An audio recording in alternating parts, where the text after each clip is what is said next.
The female CEO had just sat in the car when she arrogantly stretched her feet toward the driver's side, and the man not only didn't stop her, but even smiled and asked her if she needed any help. It was only then that the female CEO realized she had actually gotten into the wrong car, so she tried to get out, her face full of embarrassment, but the man locked the door. The female CEO felt scared, thinking the man was trying to bully her. She immediately said that if he let her go, she could give him a lot of money. While saying this, she even showed him the money from her bag. To her surprise, the man didn't want the money. Instead, he asked if she needed a boyfriend. It turned out he had overheard her conversation with a friend before getting into the car and learned that she needed someone to pretend to be her boyfriend to deal with her parents who were pressuring her to marry. But the female CEO still felt the man had other motives and wanted to call the police. At this moment, the man explained that his situation was the same as hers, and he hoped she would cooperate with him, promising to reward her later. Hearing this, the female CEO couldn't help but tease him, saying that he was just a driver, while she was the CEO of a listed company worth $5 million.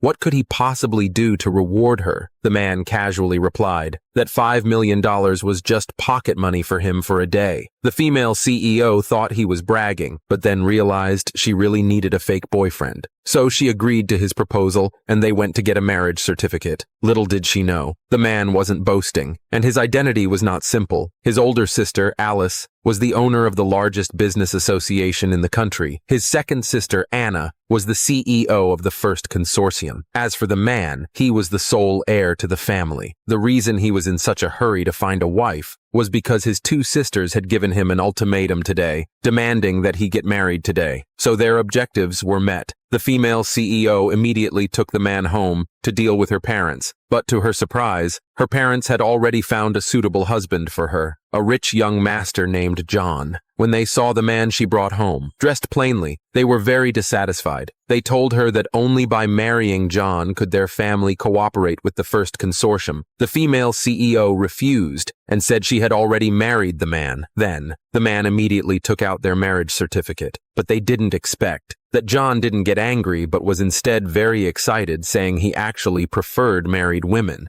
The man was furious when he heard this, and directly taught John a lesson. This made John extremely angry, and he threatened the female CEO's parents, saying that if she didn't divorce the man, they could forget about cooperating with the first consortium. The parents immediately became nervous and kept trying to calm down the angry John. Then they pressured the female CEO to divorce the man. The female CEO refused, saying that with her ability, even without John's family's help, she could still secure cooperation with the consortium's CEO. Seeing the tense atmosphere, the man decided to stop hiding his identity and directly stated that he could help her secure the cooperation with the first consortium because he knew the consortium's CEO, and he even had the CEO's contact information, but no one believed him. They mocked the man, saying he was just a poor driver and was probably bragging. Even the female CEO didn't believe him and thought he was just trying to defend her. Then, she firmly told her parents that she wouldn't divorce and left with the man, unbeknownst to them. After they left, the father was planning that if she didn't divorce the man, he would contact the company's shareholders to remove her from the CEO position. Soon, it was time for the first consortium's cooperation meeting. When the father met John, he confidently said that the female CEO would definitely divorce the man. As soon as he finished speaking, the female CEO appeared with the man. Seeing this, John became very angry and questioned the father why the female CEO hadn't divorced the man yet. The parents hurriedly calmed John down,